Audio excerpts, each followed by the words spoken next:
Bueno, buenos días a todos. Creo que podemos ir empezando porque han pasado 5 minutillos de rigor para los rezagados.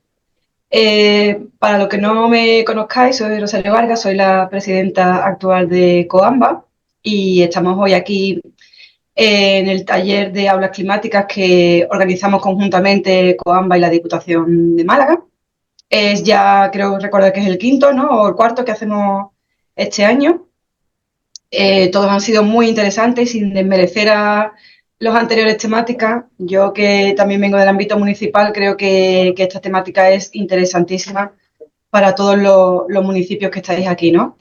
Tenemos hoy con nosotros para dar esta formación, creo que una de las mayores eminencias, ¿no? Personas reconocidas en Andalucía en materia de arbolado urbano, que es Óscar Martínez Gaitán. Óscar es ingeniero técnico agrícola que está especializado en la gestión y planificación y el diseño de infraestructura verde con más de 30 años de experiencia. Es graduado en ingeniería agrícola por la Universidad de Almería y tiene pues especialización en ingeniería y gestión de espacios verdes.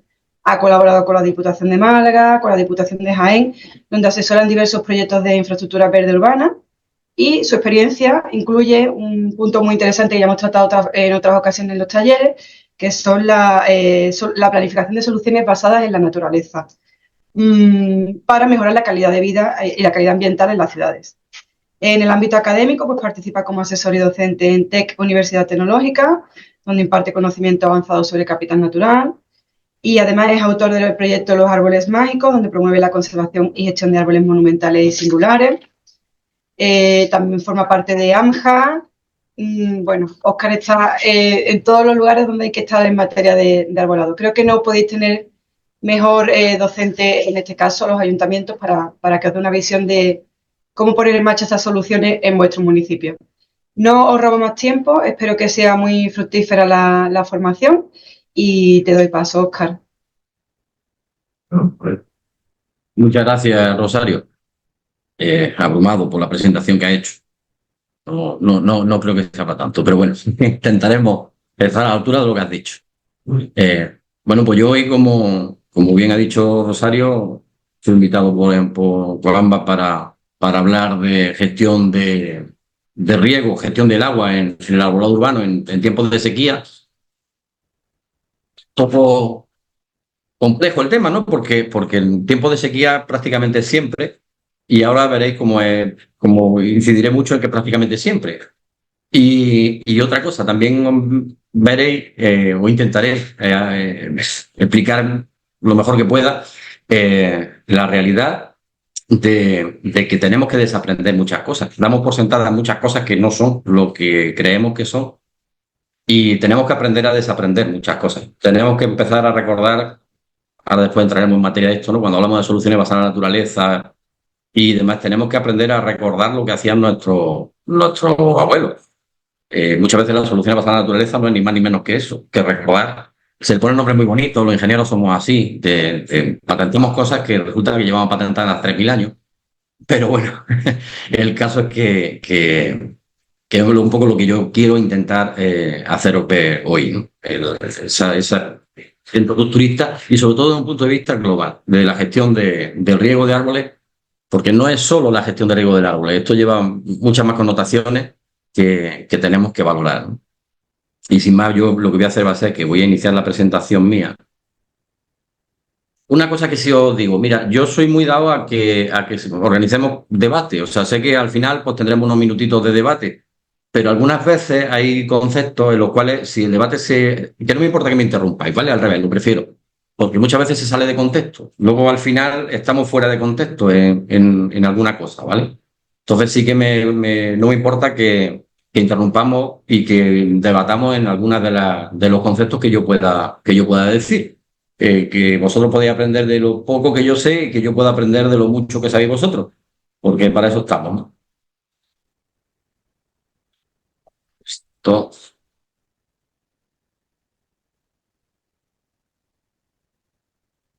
en fin, el taller ya lo sabéis, se llama Gestión del Agua Urbana en época de sequía, agua en riego. Y bueno, lo primero que quería decir aquí, habéis visto en rojo, en negrita, grande, gestión sostenible de los recursos hídricos. Aquí pasamos de la revolución verde o al colapso urbano. no hay medias tintas. O hacemos de verdad la revolución verde, entendida como verde. La revolución verde no es como nos quieren vender algunas veces en poner muchas placas solares y muchos molinillos, que está muy bien, pero no es, esa no es la verdadera revolución verde. Y vamos, o vamos a la revolución verde en urbano o vamos al colapso. Eso es algo que yo creo que todos tenemos bastante interiorizado. Y en cuanto a la gestión del agua urbana, pues no solamente tenemos que pensar en el agua urbana como algo que utilizamos para regar nuestros jardines, sino que es un reto muy complejo que implica pues, la planificación y desarrollo de todos los sistemas de suministro y de saneamiento. Tenemos unos desafíos que son únicos debido a la alta densidad de población y a la demanda creciente y a la fragilidad de nuestros recursos hídricos. Por eso necesitamos un enfoque integral. No puede ser que digamos, tenemos sequía, un ejemplo que viene ocurriendo y es bastante habitual. Tenemos sequía, hacemos un decreto de sequía y se prohíben regar los jardines. No, no puede ser porque, primero porque no tiene sentido, porque el ahorro es mínimo comparado con la gestión de agua urbana en general. Y segundo, porque estamos haciendo un banco como unas tortas, estamos destrozando una parte fundamental que es la infraestructura verde, pensando en que eso va a asegurarnos un agua que de todas maneras no nos va a asegurar. Entonces, por eso es importante verlo desde un punto de vista integral. Bueno, iba a hablar un poco de los beneficios de la infraestructura verde, creo que todos los conocéis, entonces un poco me voy a centrar en esto. No se trata la ponencia de hoy de hablar de infraestructura verde, pero bueno, todos sabemos que no solamente es lo bonito que hace el verde en nuestro urbano, sino que mejora la calidad del aire, actúa como filtro, absorbe contaminantes atmosféricos, nos libera oxígeno, absorbe polvo. La presencia de árboles y de vegetación ayuda mucho a la salud y a la vida y al bienestar de los ciudadanos. Una cosa muy importante es que reducen el efecto isla de calor. De esto vamos a hablar algo más en intensidad, porque gran parte de esto está relacionado precisamente con la gestión del agua. Sabemos que las temperaturas son mucho más altas en las ciudades, independientemente del cambio climático, aumento de temperatura y demás. Eso es algo que incluso hay quien lo niega. No estoy de acuerdo con quien lo niega, pero incluso quien lo niega, lo que no puede negar nunca es que se produce un efecto de isla de calor en las ciudades. Cada vez están más pavimentadas, cada vez tenemos más hormigón, hay una refracción de la luz, un reflejo de la luz del sol y entonces eso aumenta el calor en la ciudad. Esto es innegable de cualquier manera, incluso negando el cambio climático. Y el otro beneficio fundamental es que promociona la biodiversidad. Pero este problema, he dicho antes, la sequía no es un problema actual, la sequía ha existido siempre. Siempre, cuando digo siempre. La gestión del agua ha sido uno de los grandes desafíos de las civilizaciones durante la existencia de la humanidad. Desde la antigüedad han tenido que afrontar la escasez de agua. Y el crecimiento de las ciudades lo que ha hecho ha sido intensificar este problema. Nosotros no tenemos un problema superior al que podían tener los romanos, en absoluto. Lo que tenemos es mucha más demanda de agua y también tenemos mucha más capacidad de extracción de agua. Es decir, tenemos mucha más agua a nuestra disposición, pero tenemos mucho más consumo. Pero al final, en el balance, pues nos encontramos una cosa parecida a lo que se encontraban ellos. Por eso decía que yo hoy lo que me gustaría invitaros es a desaprender, no a aprender. Porque vamos a hablar de problemas que llevan en proceso de solución desde que el hombre es hombre.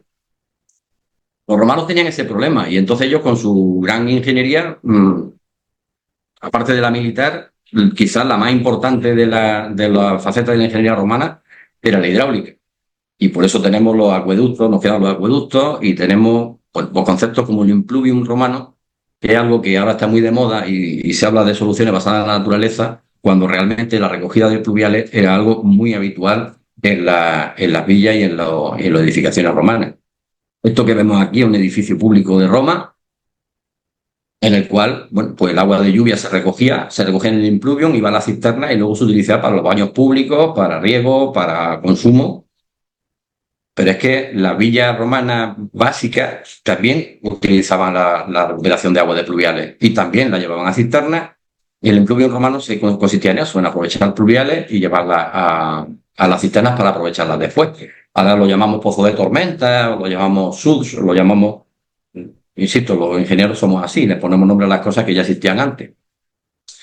Los hispanoárabes adoptaron el clima árido y se adaptaron muy bien.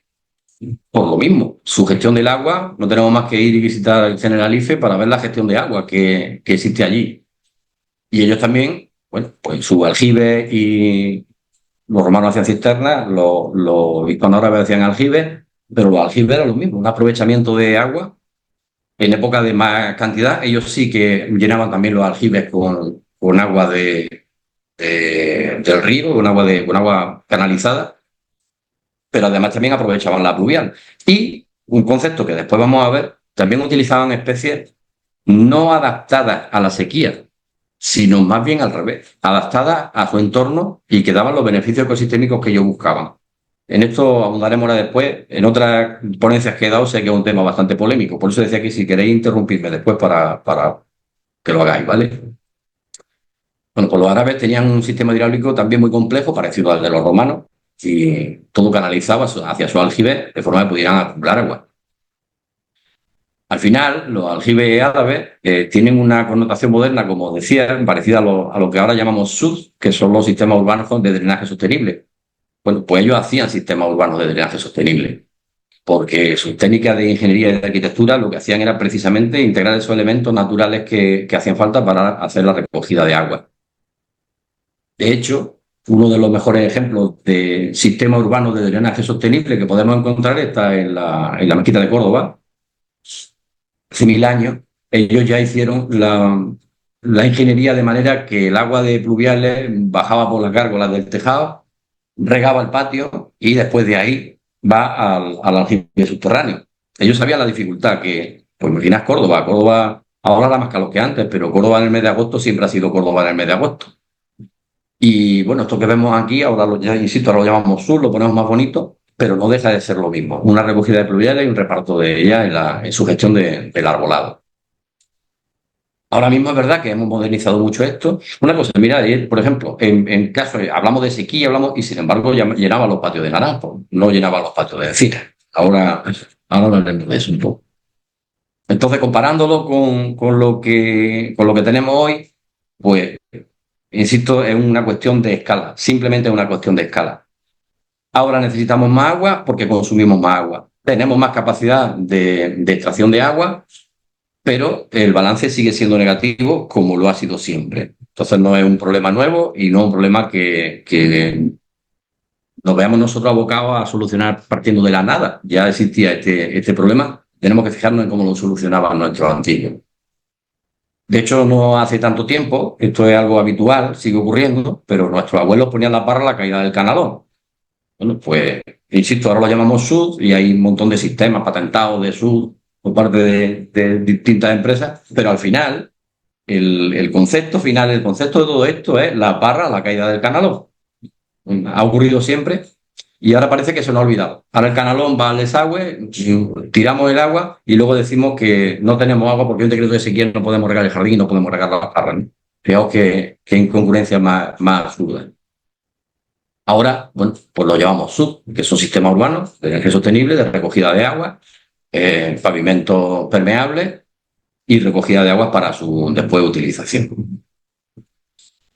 Bueno, la infraestructura verde como base. Después, si me da tiempo al final, haré un inciso sobre la normativa, la nueva ley de restauración de la naturaleza y demás, que pone la infraestructura verde en el centro del urbanismo. Siempre ha sido la hermana pobre y ahora pretenden que sea el centro del urbanismo, cosa que es bastante lógica, por otra parte, ¿eh? Entonces, es importante potenciar la creación de parques urbanos, de nuevas zonas urbanizadas arboladas, y hay que trabajar mucho en ello y hay que trabajar pensando en el agua que vamos a necesitar para el mantenimiento. Nos ocurre tenemos una serie de hándicaps. Por ejemplo, el entorno urbano es un entorno totalmente hostil para un árbol. Los árboles tienen una serie de desafíos que le afectan a la capacidad para obtener y retener el agua de una manera óptima. Compactación de suelos, impermeabilización de suelos. Entonces, esto es algo importante a la hora de gestionar un árbol. Tenemos que entender que el porcentaje mayor de sistema radicular de un árbol urbano está debajo, normalmente, de un suelo impermeabilizado. Y solamente tiene permeable, normalmente, el alcorque, salvo que hablemos de un parque, ¿no? Pero el urbano, en alineación solamente tiene que no esté impermeabilizado el alcorque y normalmente las raíces absorbentes del árbol no deberían de estar ahí. Sin embargo, sí que estamos forzando a los árboles a que mantengan sus raíces ahí, porque es la única zona donde realmente pueden encontrar la humedad que necesitan.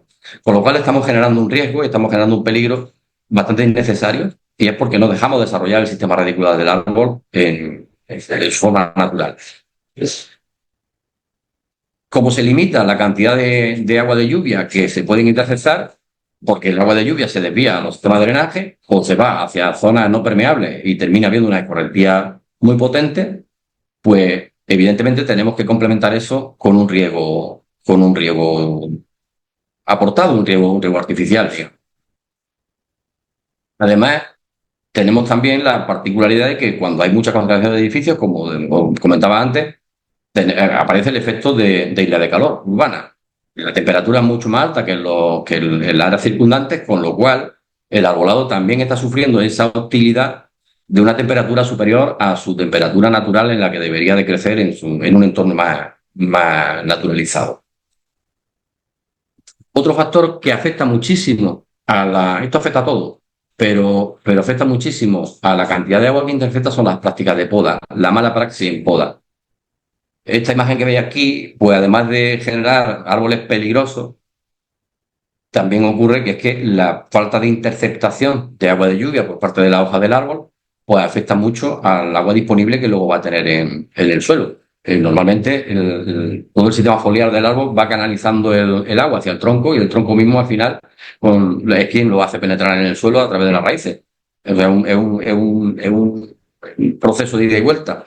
Si quitamos el sistema radicular del árbol, o sea, perdón, el sistema foliar del árbol, pues nos encontramos con que la captación de agua de lluvia es muy inferior, tenemos más escorrentía, tenemos más pérdida de agua en el suelo y mandamos más agua al desagüe, cosa que también es un poco absurda desde mi punto de vista.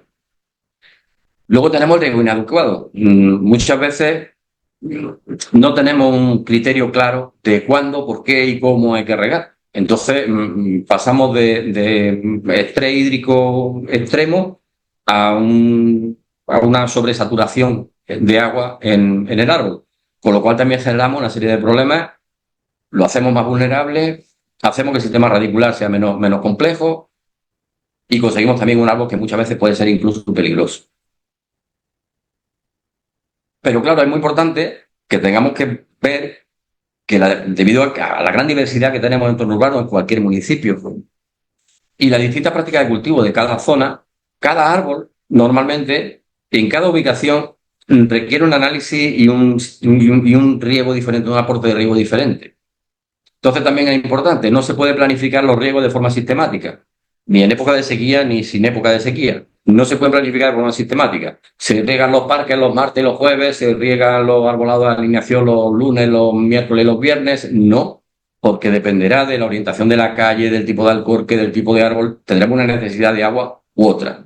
Entonces, a fin de optimizar, no voy a intentar no decir la palabra ahorrar, porque no se trata de ahorrar, a fin de optimizar el agua que tenemos disponible a la hora de regar, es importante que los estudios sean individualizados. Ya no voy a decir, un municipio que tenga 1 millón de árboles no puede tener un estudio individualizado para cada árbol, pero sí para cada tipología de suelo, de entorno, de tipo de especie.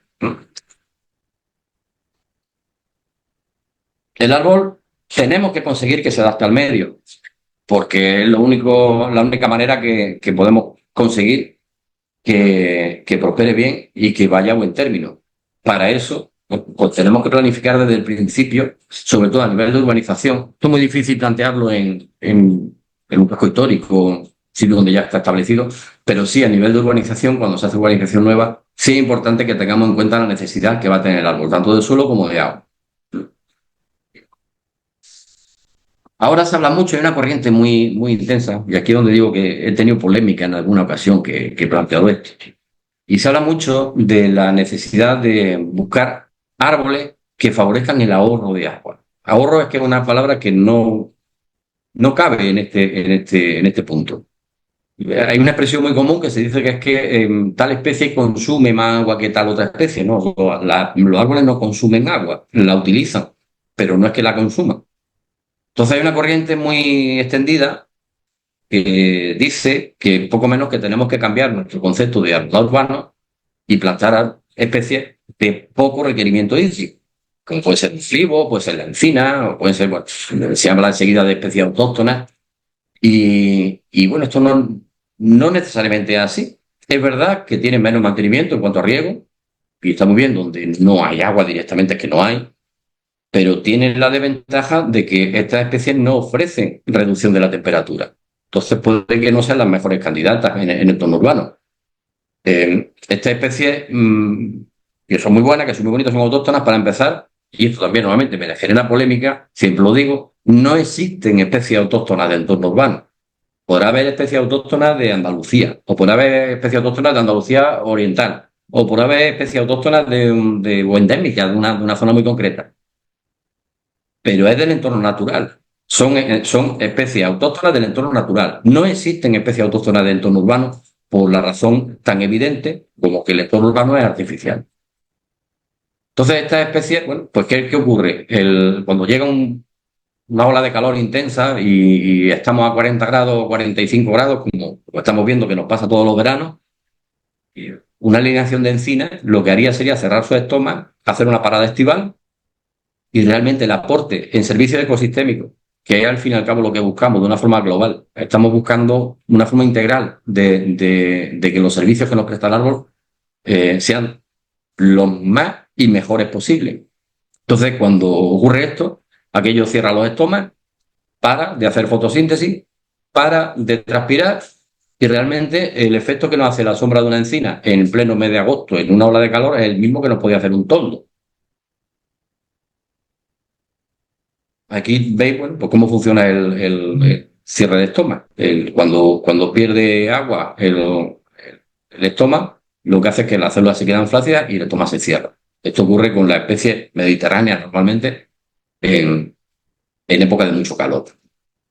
Sin embargo, luego hay otros árboles que, como decía antes, dicen que consumen más agua, pero esta realidad no es tanto así. Por ejemplo, moreras, tipuanas, jacarandas, eh, tienen mucha más transpiración foliar que la especie autóctona, que la especie netamente mediterránea, y esto sí nos genera un beneficio. Y es que no solamente mejora la estética urbana, son más verdes, más frondosas, sino que el follaje denso lo que hace es la sensación térmica más fresca, hasta 8 grados. ¿Por qué? Pues porque la evaporación de agua al final lo que nos está haciendo es precisamente una reducción de temperatura, es el efecto de un botín. ¿Necesita mayor aporte hídrico? Pues sí. Lo que pasa es que lo que tenemos que valorar es ese balance de qué es lo que buscamos de un árbol. Porque a la hora de diseñar nuestra infraestructura verde tenemos que ver eso. Dentro de todos los servicios ecosistémicos que nos presta un árbol, ¿cuál es el que estamos buscando? Un ejemplo, en una avenida de mucho trasiego de personas, pues necesitamos un árbol que nos rebaje la temperatura en verano. En una alineación al lado de una autovía en la S30 en Sevilla, pues lo que necesitamos son árboles que nos reduzcan el ruido de esa autovía. O sea, no tenemos que buscar solamente ir en busca de un árbol que consuma menos agua, normalmente es un error. Tenemos que optimizar el uso de ese agua, pero no buscar exclusivamente que ese sea el único criterio para elegir un árbol, porque estamos perdiendo otros muchos que normalmente son mucho más interesantes. En este sentido, voy a hacer un inciso. Tuve un debate interesante con una alcaldesa este verano, porque en verano habían cortado las fuentes, porque evapora mucha agua, y claro, había sequía y las fuentes públicas, las fuentes me refiero a fuentes ornamentales, pues había que cortarlas. Y decía, mira, yo te puedo comprar ese discurso cuando me está hablando de una fuente que está en una rotonda, en una autovía, de acceso a un polígono industrial. Bueno, pues es verdad que no tienes necesidad de estar consumiendo agua de una forma absurda. Ahora, en una fuente pública, en una placeta, en la que alrededor mira y hay 100 aparatos de aire acondicionado, a mí no me sirve, como ingeniero, a mí no me sirve que me digan, voy a cortar la fuente durante el verano porque consume mucha agua. No, necesitamos números. Efectivamente, la fuente consume agua y evapora agua. Pero ¿cuántos de los aires acondicionados que hay dando a esa plaza van a dejar de funcionar porque esté la fuente funcionando? ¿Cuántas ventanas se abren? Entonces, con ese dato sí podríamos tener un criterio. Sin ese dato, no deja de ser un brindis al sol, ¿no? Porque en el tema del árbol pasa igual. No me puedes decir, voy a utilizar este árbol que consume mucha menos agua, porque ahora yo te puedo decir, vale, pero evalúalo, valórame. consume mucha menos agua, pero ¿cuánto rebaja la temperatura a comparación de un árbol que consume más agua? Sin ese dato, pues parece que todo lo demás es un brindis al sol, es un poco absurdo y un poco aventurado el meterse en ese fregado, ¿no? De tomar esas decisiones sin más datos. Bueno, esta gráfica es muy genérica. Los que estéis por aquí, que sois biólogos y más, me diréis que no es muy real, es muy genérica. La he puesto precisamente por genérica. Y habla de la eficiencia que tiene la fotosíntesis en función de la temperatura. La fotosíntesis, el óptimo normal, evidentemente no es lo mismo un abeto que un ficus, ¿no? Más que nada por su origen, pero en condiciones normales de media, la fotosíntesis se optimiza en torno a los 23 grados. El árbol va a intentar siempre acercar todo lo que pueda la temperatura a esos 23 grados, a base de transpirar. Normalmente va a intentar que en la superficie de su hoja esté lo más cercano, a ver, no son como nosotros animales de sangre caliente, evidentemente, pero van a intentar que esté la temperatura lo más cercana a su óptimo de fotosíntesis, con lo cual va a transpirar intentando rebajar esa temperatura. Subirla no puede, rebajarla así. Cuando ya se acerca a los 35, 40, 45 grados, pues normalmente, insisto, unos paran antes que otros, pero normalmente se para la actividad y lo que tenemos es una sombra y poco más. En cuanto a la reducción de temperatura en la área urbana, según la presencia del arbolado, pues llega hasta los 8 grados en una zona densamente arbolada, con un 100% de cobertura, ¿vale? En un parque intenso. Entonces, también insisto en esto, cuando hacemos la gestión hídrica, tenemos que valorar también cuál es la reducción de temperatura que estamos buscando y si no hacemos esa buena gestión hídrica, gestión de especies y gestión de riego, ¿qué es la contrapartida que vamos a tener? Porque nos vamos a encontrar con temperaturas hasta 8 grados más altas. Esta es la relación de temperatura, poco relacionado con el gráfico anterior, entre zonas arboladas y zonas no arboladas. La temperatura de zona no arbolada es la gráfica roja y la temperatura en zona arbolada es la gráfica verde. Como veis, el crecimiento de temperatura en altas temperaturas, sobre todo a partir del óptimo de fotosíntesis, pues hay una diferencia muy importante. Con lo cual, esto es algo a tener en cuenta cuando decidimos qué especie vamos a poner en este sentido. Pero bueno, lo que es una realidad también es que tenemos una infraestructura verde heredada, la tenemos que gestionarla y tenemos que trabajar con ella. Y tenemos también una infraestructura verde nueva, de nueva creación, de nueva urbanización, con la que también tenemos que trabajar. Entonces, para eso, pues lo que debemos utilizar son soluciones basadas en la naturaleza, que no son otra cosa, como decía antes, que son enfoques de diseño y gestión que imitan los procesos naturales. Ya decía antes que las soluciones basadas en la naturaleza, desde los hititas, pues se vienen haciendo. No es que sea una cosa nueva. Nosotros lo llamamos SBN y de verdad que se patentan cosas y me parece muy bien y se hace investigación y desarrollo, pero lo único que estamos haciendo es mirar a la naturaleza como hacían nuestros antepasados, miraban a la naturaleza. Y mirando a la naturaleza vemos, bueno, pues cómo son sus ciclos, cómo son los ciclos naturales. Pues tenemos que intentar basarnos en ellos. Ojo, no imitarlos, ¿eh? Eso ya no sería una solución basada en la naturaleza. Una imitación sería una solución inspirada en la naturaleza, pero no basada. La solución basada en la naturaleza es que se hace esa solución de manera que la propia naturaleza vaya desarrollándola. No es lo mismo una cosa que otra. Entonces, bueno, las soluciones los beneficios que nos ofrecen estas soluciones, pues están la reducción de inundaciones, la mejora en la calidad del agua, la recarga de los acuíferos, la reducción de la erosión en el suelo, la mejora de la biodiversidad. Y entonces aquí, bueno, incluyen pues, jardines de lluvia, techos verdes, pavimento permeable, hay mucho. En gestión, cuando hablamos solamente de gestión de agua, ¿vale? La implementación de los sistemas urbanos de drenaje sostenible, pues tiene que ser un aspecto clave, sobre todo en zonas de nueva creación. Evidentemente, esta imagen que me ha hecho la inteligencia artificial de un sud, no podemos implantarla en un casco histórico de una ciudad. Pues, es evidente que no podemos implantar esta solución. Hay otras, pero esta en concreto no se puede. Pero por eso hay que considerar los aspectos clave, que son el tamaño que tenemos de área, el tipo de suelo, las pendientes, la disponibilidad de espacio. A lo mejor resulta que es que tampoco podemos porque la calle no da más de sí. En zonas de nueva urbanización sí, deberíamos de conseguir que los urbanistas y los arquitectos urbanistas empezaran a tener en cuenta y en consideración este tipo de soluciones. Luego hay que integrarlo en los sistemas de drenaje existentes. Hay que integrarlos porque el drenaje que hay es el que hay. Y al final pues tenemos que integrar esto de manera que sea coherente con la infraestructura que ya tenemos y con la infraestructura de agua potable y de saneamiento. Este es el diseño, vamos, el esquema de lo que sería un sistema urbano de drenaje sostenible. Y ahora voy a decir un poco por qué. Supongo que esto lo sabéis ya, pero bueno, no está mal recordarlo. ¿Cuál es la función de un SUB? La función de un SUB no es solamente recoger agua, que también, sino que la función de un SUB es desatascar la red de saneamiento. Sabemos que cada vez más las lluvias son intensas, explosivas, breves y tenemos una escorrentía muy potente.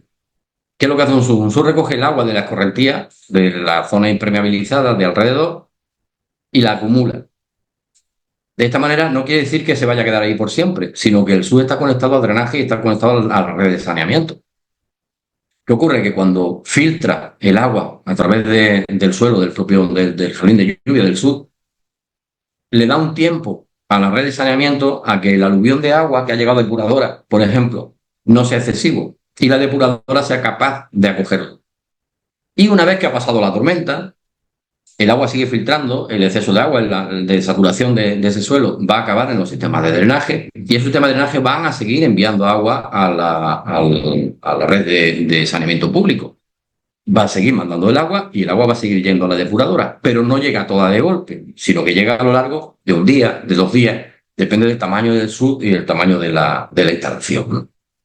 Pero por eso es importante, aparte de que conseguimos el riego solo por ello, y otra cosa muy importante que tiene este sistema es que el agua que viene de zonas sobre todo de paso de tráfico, al filtrarse, lo que ocurre también es que llega a la red de saneamiento y finalmente a la depuradora y finalmente al río con muchos menos contaminantes de los que hay en las zonas de tráfico, metales pesados, restos de caucho, todo este tipo de cosas.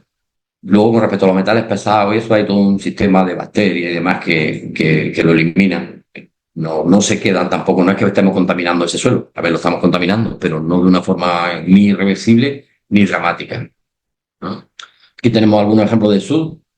Esto sobre todo parece mentira, pero es así. Los SUB sobre todo están implantados en el norte de Europa, en Canadá, en el norte de los Estados Unidos. Digo parece mentira porque precisamente allí es donde menos problemas de agua tienen. Y sin embargo lo hacen. La finalidad suya no es tanto recoger agua, sino la que he dicho de ir dosificando el agua que va a parar a la depuradora, ¿no?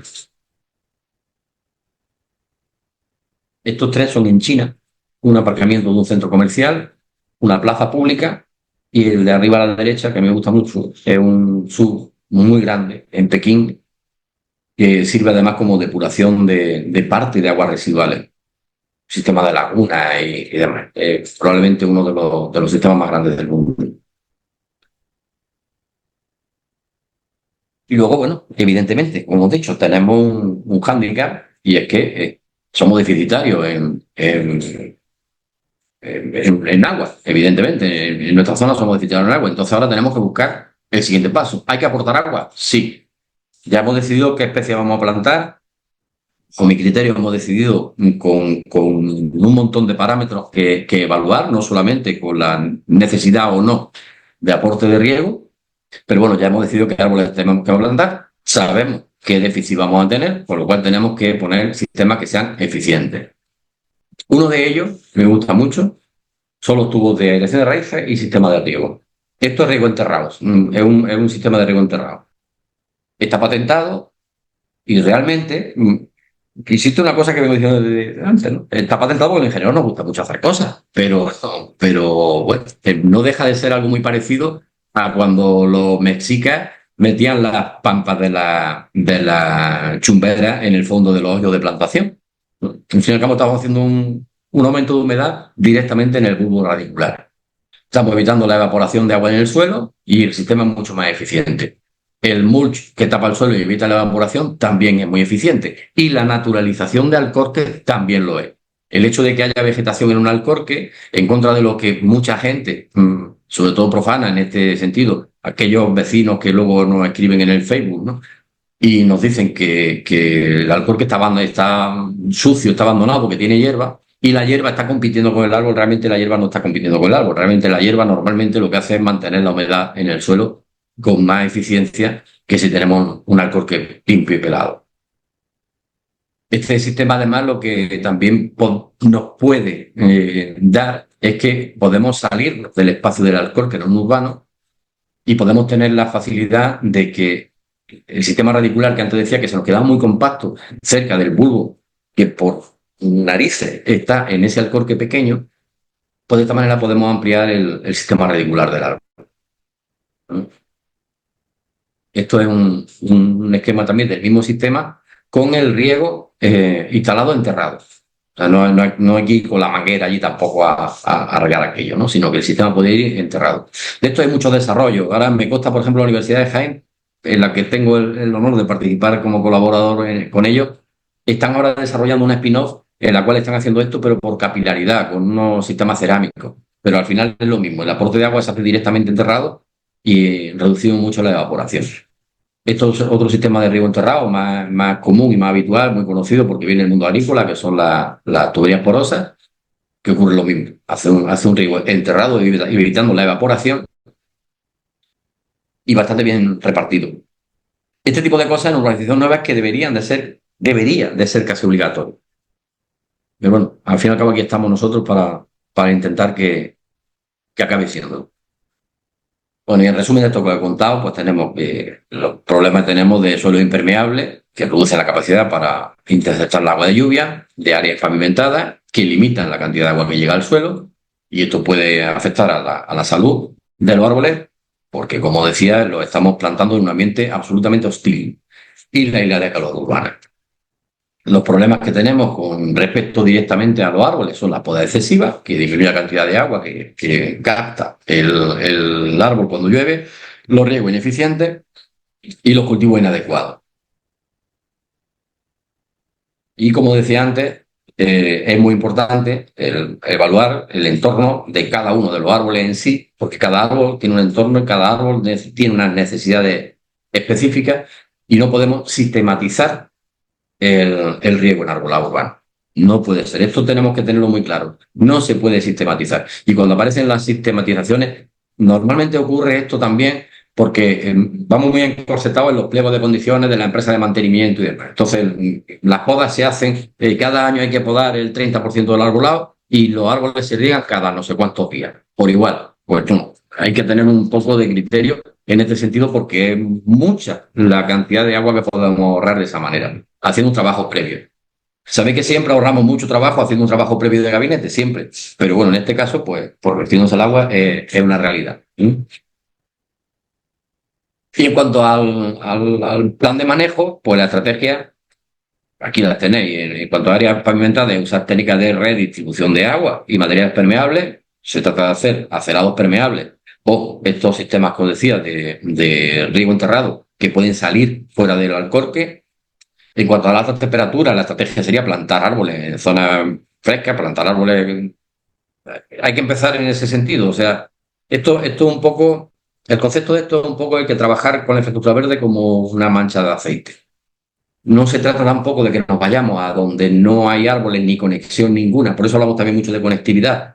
No se trata de que nos vayamos donde no hay conexión ninguna, sino que empecemos por donde ya de por sí es más fresco. Si empiezas donde tenemos una reducción de temperatura de 8 grados, porque tenemos un 100% de arbolado, y desde ahí vamos desarrollando el arbolado, el resto de la ciudad lo tenemos más fácil porque estamos haciendo una zona más húmeda naturalmente. Es una solución basada en la naturaleza. Y en cuanto a los suelos impermeables, pues hay que usar técnicas de cultivo donde ya no haya más remedio para maximizar la superficie de captura de agua. En este caso es donde sería la implementación de los SUV. En cuanto a la estrategia de la gestión, pues es muy importante también la evaluación inicial del estado del sistema de gestión de agua. Hay que involucrar a mucha gente, hay que analizar muchas cosas, pero hay que irse en cada contexto, en cada municipio, tenemos que ir a ver el estado de gestión del sistema de gestión. Ojo, no del sistema de riego, que también el sistema de riego, muchas veces decimos, es que los jardines consumen mucha agua y a lo mejor se gasta mucha más agua por pérdida en el sistema que en el propio riego del jardín.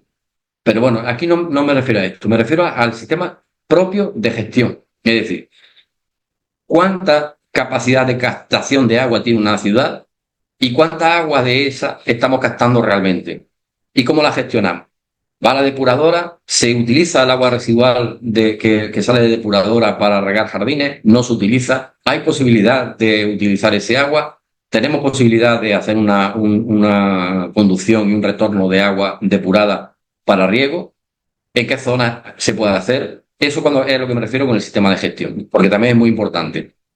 No se puede regar, por ejemplo, por aspersión un parque urbano con agua reciclada, con agua residual, pero sí podemos hacer riego enterrado con agua residual. Entonces, ese tipo de cosas son importantes.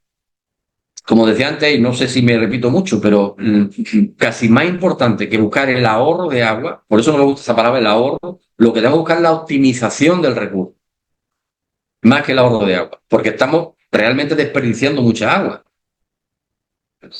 Y, por supuesto, la identificación, como también os he repetido dos veces o tres ya, de los servicios ecosistémicos relevantes. Entonces, con esa combinación del sistema de gestión del agua y los servicios ecosistémicos relevantes, es con lo que vamos a decidir qué tipo de arbolado, con qué demanda de agua vamos a necesitar en cada zona. Si ponemos como prioritario simplemente que el árbol tenga una demanda baja de agua, estamos cayendo en el mismo error que hemos caído durante los últimos 50 o 60 años de considerar el árbol urbano exclusivamente como mobiliario. Y no es el caso, o no debería de ser el caso. Y como decía, entonces vamos a entrar en esto. Hay una serie de políticas y de normativas en la cual se habla de recursos hídricos de la Unión Europea. Y en este sentido, como epílogo, digamos, a lo que os he contado un poquito, tenemos el Reglamento de Protección de la Naturaleza, que es fundamental para la gestión del agua, que impulsa la protección de la biodiversidad y la gestión de los recursos hídricos. Y conservación de ecosistemas, como decía, la gestión de los recursos. No el ahorro de los recursos, sino la gestión de los mismos, ¿vale? Y establece los requisitos. Y luego tenemos una serie de estrategias nacionales y locales. En España tenemos la Estrategia Estatal de Infraestructura Verde y Retorno y Conectividad Ecológica, bueno, que es de obligado cumplimiento y que las comunidades autónomas están obligados a desplegar, aunque todavía no lo haya desplegado ninguna de las 17. Esto en julio, esto que he puesto aquí es un pantallazo de la votación de la Unión Europea de la Ley de Restauración de la Naturaleza. La ley a mí me gusta mucho. Sé que es una ley controvertida, sé que los agricultores se quejan mucho, sé que se habla mucho de agua, pero a mí me gusta mucho. Y bueno, se aprobó por 329 votos contra 275 y, guste más o guste menos, la ley de restauración de la naturaleza es una ley de obligado cumplimiento de la Unión Europea. Y tiene dos artículos, concretamente dos artículos, que nos hablan de infraestructura verde, el 8 y el 15, y que nos habla, por ejemplo, de planificación y crecimiento urbano. Y esto sí viene a colación de lo que vengo diciendo. Hay que planificar el crecimiento urbano, partiendo desde el verde. Tiene que ser la base de crecimiento urbano. Y a partir de ahí veremos la gestión del agua y las necesidades que tendremos para la tipología de calle y la tipología de arbolado que necesitamos. Y una cosa muy importante es que esta ley también nos habla de financiación y nos prioriza la financiación de la implementación de la infraestructura verde urbana. Prioriza la financiación de la implementación de la infraestructura verde urbana. A ver si esto se nos... Sobre todo a muchos gestores, a los técnicos lo sufrimos, pero muchos gestores parece que todavía no se han enterado. Se prioriza la financiación de la infraestructura verde urbana. Es decir, lo prioritario desde el punto de vista de la Unión Europea es la infraestructura verde urbana y a partir de ahí va todo, no al revés. Ya, digamos, va a ser un punto de partida. Yo soy optimista, pero no mucho. Pero va a ser un punto de partida a partir de donde sí que vayamos un poco a la organización a partir del verde, ¿vale? No dejamos de ser el hermano pobre. Montantes económicos también hay unos pocos. Quiero decir que no es que la Unión Europea haya dicho vamos a priorizar la financiación, es que la Unión Europea ha dicho que hasta 2030 ha puesto a disposición de las administraciones públicas 1 billón con B de euros europeos, 1 billón de euros, no 1 billón anglosajón, sino 1 billón, 1 millón de millones de euros. y están dentro de los programas de Next Generation, de los programas FEDER y de los programas de Fundación Biodiversidad. Y por supuesto, muy importante, y con esto casi que voy a ir acabando muy bien, la planificación a largo plazo. Hay que hacer la planificación siempre pensando en el largo plazo. No se puede urbanizar una zona nueva de una ciudad o no se puede gestionar una zona antigua de una ciudad pensando en el corto plazo. Yo entiendo que muchas veces los políticos, sobre todo, son cortoplacistas. No podemos ser cortoplacistas cuando hablamos de infraestructura verde, porque implica un desarrollo, porque implica una serie de cosas. Igual que a la hora de hablar de tipología de árboles por su tamaño, por la distancia a los edificios, que no es lo que nos ocupa hoy, hay que planificar eso, hay que pensar qué tamaño va a tener un árbol dentro de 40 años. También hay que pensar cómo vamos a regar nuestra infraestructura verde dentro de 30 años. Y para eso, lo importante es que podamos llegar al punto de que sea autosuficiente, a base de captación de agua. Simplemente captación y reutilización de agua. Y que pueda ser autosuficiente. Un poco seguimos en la misma línea de que esa gestión debe de ser eficiente, jardines de lluvia, tejados verdes, pavimentos permeables. Todo esto debe estar en el día a día y en el decálogo de lo que los técnicos tenemos que trabajar en urbano, pensando en esto, en la autosuficiencia de nuestra infraestructura.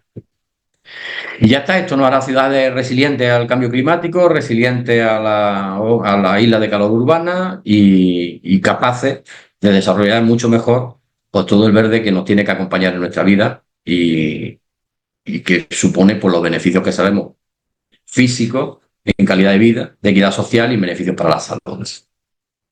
Este es nuestro desafío. Uno de los grandes problemas que tenemos es la falta de conocimiento. Para eso estamos aquí hoy. La falta de integración entre áreas de planificación urbana. Normalmente los que nos dedicamos al verde chocamos mucho todavía con las áreas de urbanismo. Y una cosa también muy importante que es un desafío y que todavía tenemos que desarrollar es la capacitación de profesionales y la promoción de la investigación y el desarrollo. Entonces, con estos desafíos son con los que tenemos que trabajar, yo creo que tenemos que ser todos, no es yo que esté aquí alargando este rollazo, sino todos los que estáis aquí hoy, yo creo que tenemos la obligación de transferir ese conocimiento, de decir, vamos a ver, porque muchas veces simple y llanamente es que el gestor, el alcalde, la alcaldesa o el concejal o el arquitecto municipal muchas veces no es que no desarrolle la infraestructura verde o no desarrolle los sistemas de drenaje sostenible o del sistema de captación de agua porque no quiera, es que no sabe que eso ocurre. A mí me ha ocurrido en muchos municipios de llegar a un sitio y ver, pues, no sé, un paseo con una inclinación del 4 o 5% que está desaguando agua en una lluvia, pero no una lluvia nimia, una lluvia en la que estaba sin paraguas. Y a pesar de eso estaba desaguando agua en un invernal por miles y miles y miles de litros. Iban directamente a la depuradora, que a su vez la depuradora termina desbordada y termina echando agua al río sin depurar. Cuando estaba pidiendo a gritos un pozo de tormenta de aquello. Dice, bueno, si es que está hecho, si es que tenéis una placeta a la que va toda el agua del paseo este y tenéis hecho un parque, un pozo de tormenta. Y además es que tenéis posibilidad de pedir financiación para el pozo de tormenta de la Unión Europea. Pero claro, no lo sabían. Entonces ni siquiera habían caído, no habían pensado siquiera que toda ese agua que estaban desaprovechando era la misma que luego en el mes de julio o en el mes de agosto le estaba faltando para regar el parque. Pero bueno, se trata de transferir ese conocimiento. Yo creo, insisto, que es un poco la obligación que tenemos todos. Y ya está, yo con esto me quedo a vuestra disposición. He dicho que me interrumpáis, nadie me ha interrumpido. Aquí he estado alargando yo 53 minutos sin interrupción y ahora sí que voy a cerrar la presentación y, y nos vemos las caras. A vuestra disposición.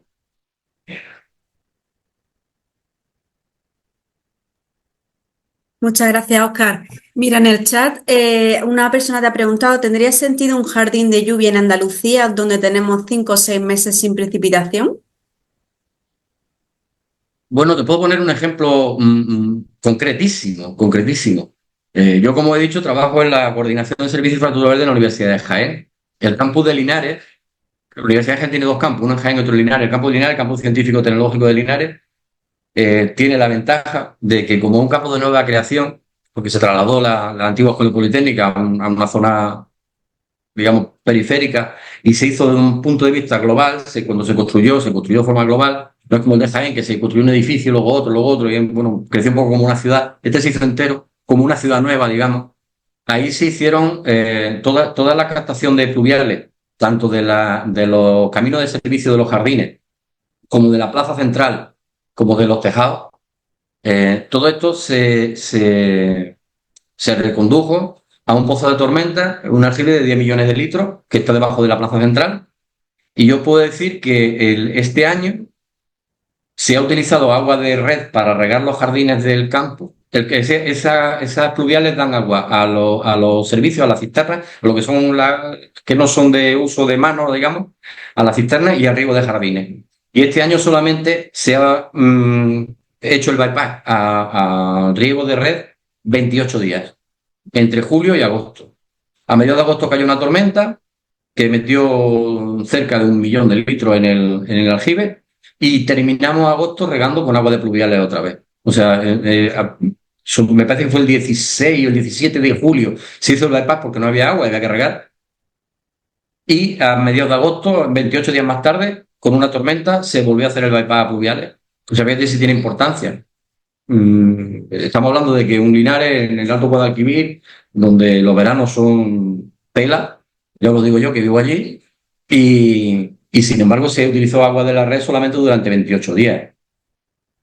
El objetivo tiene que ser hacer más eficiente tanto el riego como las especies utilizadas en este sentido, por ejemplo la pradera, porque sí que hay pradera, y de manera que esos 28 días nos los podamos ahorrar. Igual que digo esto, digo otra cosa. El año anterior fueron casi 4 meses, pero es que el año anterior fue catastrófico. Es cierto. Pero sí que se puede ser casi autosostenible. Depende del volumen del aljibe, claro. Pero sí que puede ser casi autosostenible. ¿Mm? De hecho, lo ha sido siempre. El Generalife lo ha regado siempre. ¿Mm? Quiero decir, hace 1000 años, el Generalife no, pero hace 500 años también lo regaban. ¿No? No sé si he contestado con eso. Porque...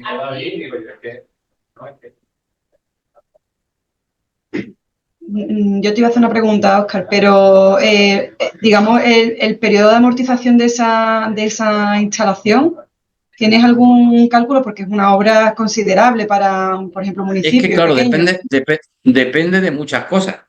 Por eso antes hablaba de obra de nueva creación o no. Por ejemplo, lo que hablaba del campus de Linares, el campus de Linares que era relativamente fácil, es que se estaban haciendo las cimentaciones, que fue una ciudad diseñada desde cero, ¿no? Entonces, claro, toda la infraestructura se diseñó desde cero. Evidentemente, el otro ejemplo que os ponía, que os voy a decir dónde es, hablaba del paseo de la Fuensanta de Alcaudete, el que digo que pierde agua porque cae por allí lo más grande. Claro, ahí ya sí hablamos de una infraestructura que ya está hecha y que sí que habría que desarrollar. Por eso ahí hablaba de subvención. En el caso del campus no es tan importante porque es que es amortizable, pero enseguida, desde el primer año.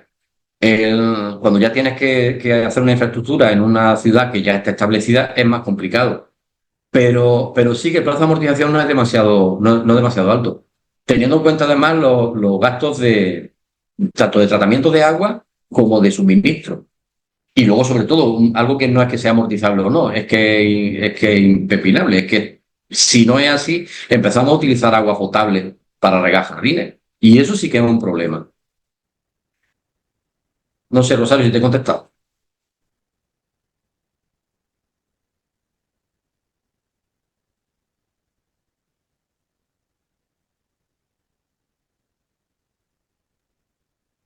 Te comento una pregunta que hay por el chat.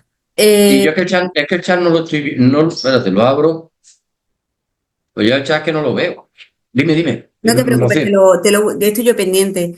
Dice, si en plantaciones de arbolado de alineación en alcornoque ya existente, ¿cómo podríamos mejorar la retención de agua aportada con cuba en los que el volumen por alcornoque no es homogéneo? A ver, esto es complicado.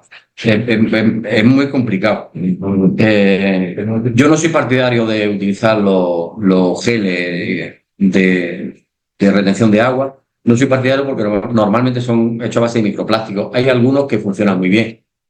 Pero desde luego, desde el punto de vista natural, sin aportes externos de ningún tipo, la renaturalización de alcorque y en su defecto el humus son fundamentales en el alcorque. lo que no podemos hacer es dejar los alcorques pelados porque el vecino del cuarto derecha diga en el Facebook que los alcorques están sucios. Porque no, lo que hay que hacer es enseñarle al vecino del cuarto derecha que el alcorque no está sucio, que el alcorque está naturalizado y que tiene un objetivo. Y el objetivo es evitar la evaporación de agua. De todas maneras, claro, el alcorque normalmente, tal y como se han venido haciendo los alcorques hasta ahora, que no se ha hecho alcorque corrido, que son alcorques, se hace la obra, se compacta y luego abren allí un agujerito de no llega al metro cúbico, se planta un árbol y allá está. Pues la gestión del alcorque es como si fuera una maceta. Igual, porque el alcorque es una maceta. En realidad, el alcorque no deja de ser una maceta. Entonces, la mejor manera de evitar la evaporación es el mulch y la naturalización. Y explicar a los vecinos por qué se ha hecho la naturalización, claro.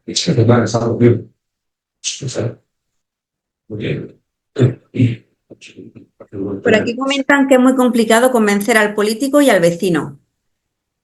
Sí, claro. Sebastián, es muy complicado.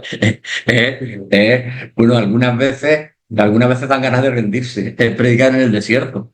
Pero bueno, a base de, no sé, ¿cuántos estamos aquí hoy? Estamos aquí un montón de gente. A base de que cada uno al suyo, y pim pam, y pim pam, y pim pam. Yo creo que es un trabajo de pico y pala, es un trabajo de zapa, pero que tenemos que hacer. Porque al final, lo acaban viendo. Sobre todo cuando hablamos de dinero. Yo, fíjate, me voy a salir un poco de lo que es el agua en sí. Yo que hago estudio de servicios ecosistémicos como tal, de la ruta urbana, cuando tú a un alcalde que está demochando árboles, que están haciendo un disparate, auténticas barbaridades en un municipio, cuando tú al alcalde le haces una evaluación y una valoración y monetización del servicio ecosistémico que presta de su capital natural y le dices que tiene un capital natural de 4.875.000 euros, ahí le cambia la cara normalmente. Ahí, a partir de ahí empiezan a escuchar. Pero porque, por desgracia, al final, como necesitamos un elemento que nos dé una escala, al final la monetización es la escala que todos manejamos. Entonces, cuando llega esa monetización que todo el mundo maneja y hablas de euros, entonces por lo menos empiezan a escuchar. Difícil es, claro que es difícil. Sobre todo por el cortoplacismo, a todo alcalde le gusta inaugurar una obra y hacerse las fotos. Y ya está. Y dice, bueno, dentro de 40 años Dios dirá. Entonces, claro, si la obra se encarece porque estás pensando en dentro de 40 años, pues la cosa está fastidiada. Y en cuanto a convencer a los dos, pues al vecino es más fácil, creo. Yo he hecho jornadas con vecinos, con asociaciones de vecinos y demás, y a los vecinos, a ver, la gente no es tonta, si la gente tiene que explicar las cosas simplemente, el problema es que no las explicamos. Entonces, si vamos intentando imponer un criterio, pues la imposición de criterio es... claro. Perdonadme, estamos hablando. Hoy precisamente, yo estoy en el vivero provincial de Málaga y aquí tenemos 2 colegios. Esa es la forma de convencer a los vecinos. Educación medioambiental y educación medioambiental y educación medioambiental. Pero sí que, pues la gente tonta no es. Cuando tú a la gente le explicas las cosas, cuando a la gente le explica que ha renaturalizado un alcorque, porque eso ahorra agua y porque eso es beneficioso para el árbol, porque el árbol va a estar más sano y porque el árbol le va a dar mejores servicios, al final el vecino se convence porque tontos no somos. Y el vecino termina convenciendo al alcalde. Muchas veces el problema en la gestión del vecino, sobre todo en gestión de redes sociales, que tú me lo encuentras mucho, ¿no? El problema de gestión es que vamos apagando fuego. Es decir, aquí se va a contestarle a un vecino que se queja. En lugar de explicarle al vecino antes de que se queje de cómo y por qué se hacen las cosas.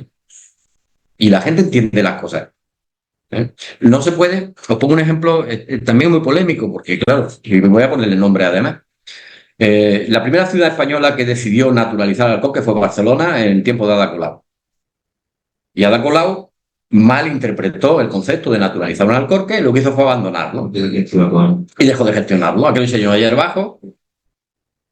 La palabra no me gusta, pero bueno, es la realidad. Los vecinos se quejaron, allí había garrapatas, allí había mascarillas del COVID, allí había latas de cerveza, allí había colillas. Es que eso no es naturalizar un alcorque, eso es abandonar un alcorque.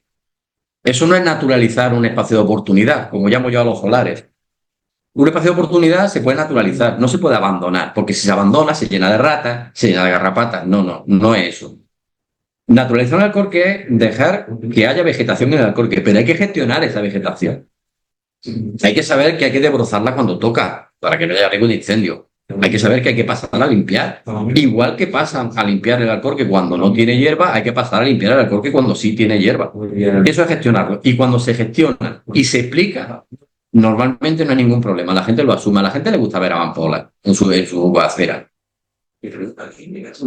Ahora, claro, si las amapolas se secan y se llenan de garrapatas, pues a nadie le gusta. O sea, yo soy muy de campo y tampoco me gusta. Pero yo creo que no es difícil. No. Otra preguntilla por el chat que dice, ¿podría ser una solución la naturalización de alcorques programada de modo que las especies presentes se escojan de manera previa con la finalidad de disminuir la evaporación y con criterios más estéticos en el entorno? Sí, claro, forma parte de lo que acabo de decir, forma parte de la gestión del alcorque. ¿Mm? Forma parte de eso. Al final hablamos de gestionar el alcorque desde el principio. O sea, tenemos un jardín de 1 metro por 1 metro y vamos a hacer ese jardín, pero con un tratamiento paisajístico primero, que es lo que creo que me está intentando decir, ¿no? Un tratamiento paisajístico primero y de manera, claro, que ganemos en estética y en funcionalidad, en ambas cosas. Por eso hay que hacer ese enfoque integral. Tampoco se trata, que me parece una idea fantástica y es muy buena, ¿eh? Que digo lo de la amapola. Tampoco se trata de dejar que salga allí la hierba del campo, que no me parece mal, ¿eh? Pero no necesariamente tiene que ser eso tampoco. También podemos gestionar el alcorque haciendo una planificación de esa plantación, incluso haciendo una planificación de la plantación como la haremos en un jardín, de manera que tenga continuidad en la estacional, digamos, ¿no? Eso sería lo perfecto. Pero claro que ya tenemos que convencer al alcalde de más cosas, todavía. ¿Mm? Vale, por aquí dicen, el tema de infiltradores de agua, pero mejorados con productos como biochar, más elevados de coste, pero más eficientes, ¿valdría la pena este incremento de inversión?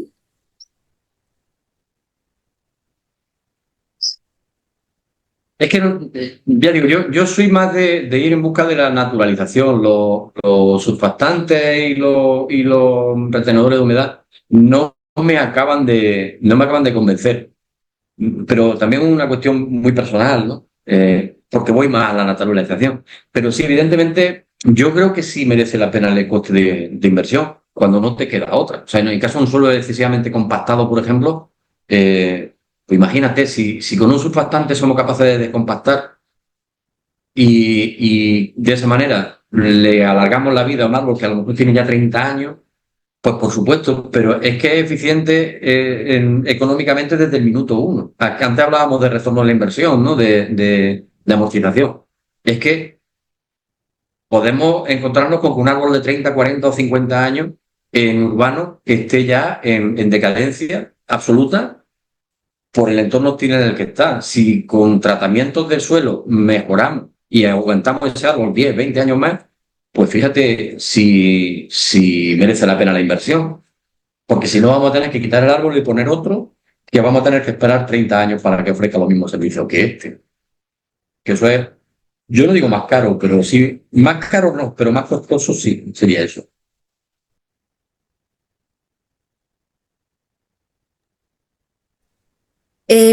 Otra preguntilla, dice, últimamente ven observando en los alcorques de nueva construcción en Málaga dos tubos corrugados por alcorque enterrados verticalmente. ¿Qué son y para qué sirven estos tubos? Mira, Salva, sin haber visto el alcorque del que me habla exactamente, pero sí supongo, porque se hace en muchos sitios, supongo que es precisamente para hacer un riego en profundidad.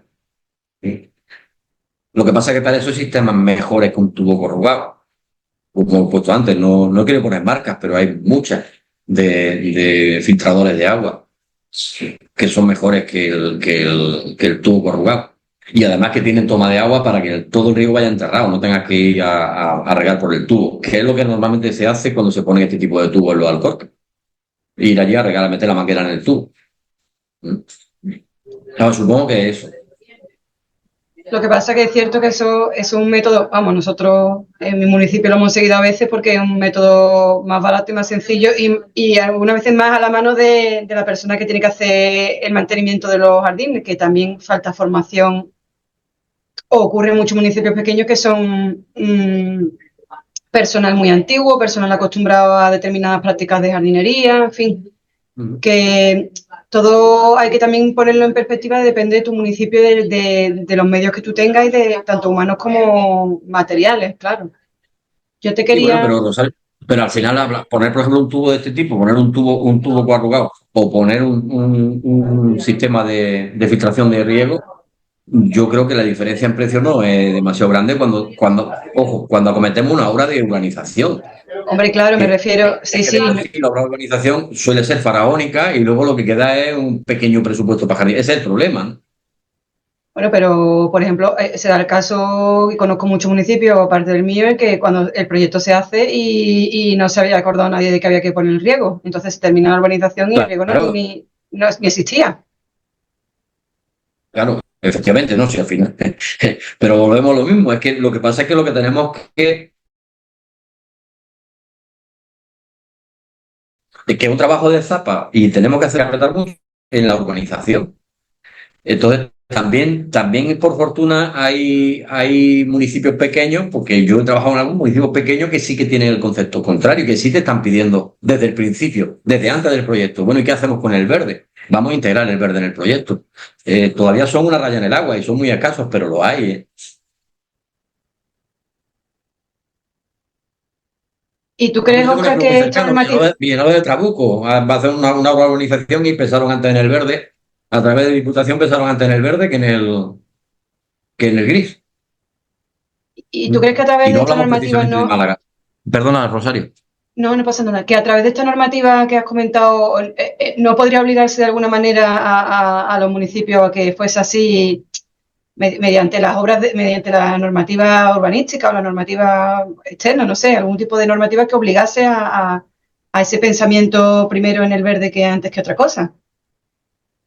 Y lo que pasa es que la normativa europea nueva va a encaminar en otro sentido, porque la obligatoriedad ya nos obligaron en el 13 a hacer una estrategia estatal de infraestructura verde y la hicimos en el 21 y en el 21 la estrategia estatal ya obligaba a las comunidades autónomas a hacer la suya en 2 años, se supone para el 23 y estamos acabando, vamos a empezar el 25 y todavía no está. O sea, la obligatoriedad es muy relativa, pero ahora mismo con la ley de infraestructura, perdón, la ley de restauración de la naturaleza en las manos, el reglamento, va un poco en el otro sentido, que es el que al final todos los ayuntamientos van a pasar por ese aro y va al económico, directamente al económico. O sea, no va a haber fondos FEDER si no llevan aparejado el estudio de infraestructura verde que lleva parejo ese proyecto.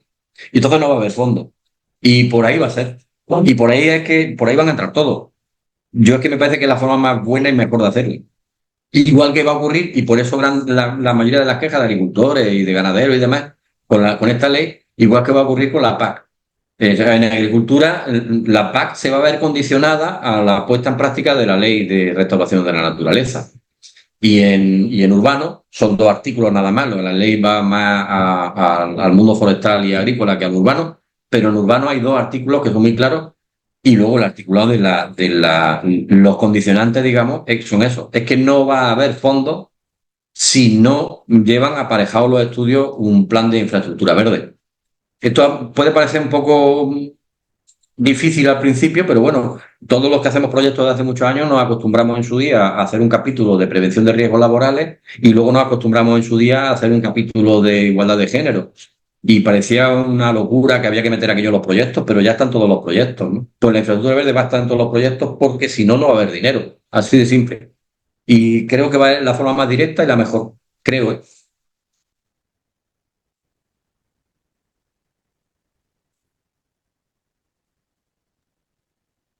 Una pregunta del chat dice, hay que planificar mejor y hacer un reparto razonable de la inversión. Muchos monumentos al óxido o pérgolas metálicas sin sentido, antojos de arquitectos municipales. Bueno, No un sé comentario. cuántos arquitectos hay en la sala. Es que si no hay ninguno, digo lo que pienso. Ya lo he dicho, ¿verdad? Si no hay ningún arquitecto, digo lo que pienso. A ver, si es que la eterna lucha es esa, ¿qué vamos a hacer? Pero bueno, estamos en la línea. Yo digo, aunque sea por una cuestión meramente económica, pero estamos en esa línea. Al final estaremos por delante o en paralelo. No quiero decir que al final que los arquitectos son los que diseñan paisajes, cuidado. Y no, ya no te voy a decir más al respecto.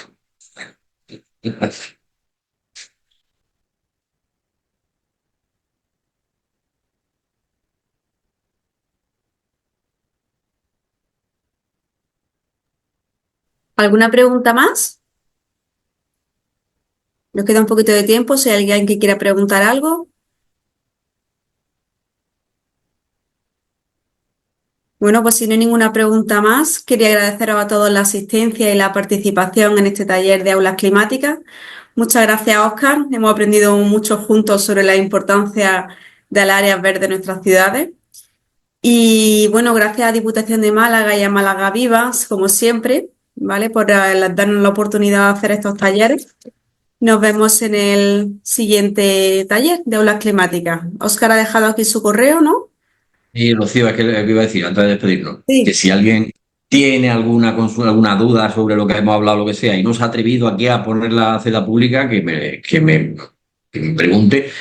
Y oye, lo que esté en mi mano y yo sepa que no mucho, insisto, en esto lo he dicho siempre, y cuando hablamos de árboles, yo tengo una frase que digo y repito hasta la saciedad.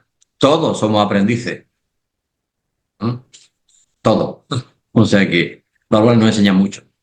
Pero vamos, que ahí está mi correo a vuestra disposición. Y Rocío, a vosotros por daros las gracias por haber contado conmigo. Espero no os vaya a aburrir mucho al personal. Y ya está. Y ojo, que todo el mundo, que pico y pala y zapa, ya por el alcalde o la alcaldesa. ¿Mm? Pero además Bien. sin miedo, a de huella. Muy bien, Óscar, pues muchísimas gracias. Vale. Muchas Muchas gracias, gracias, Rocío. Óscar. Gracias, Rosario. Hasta luego. Vale.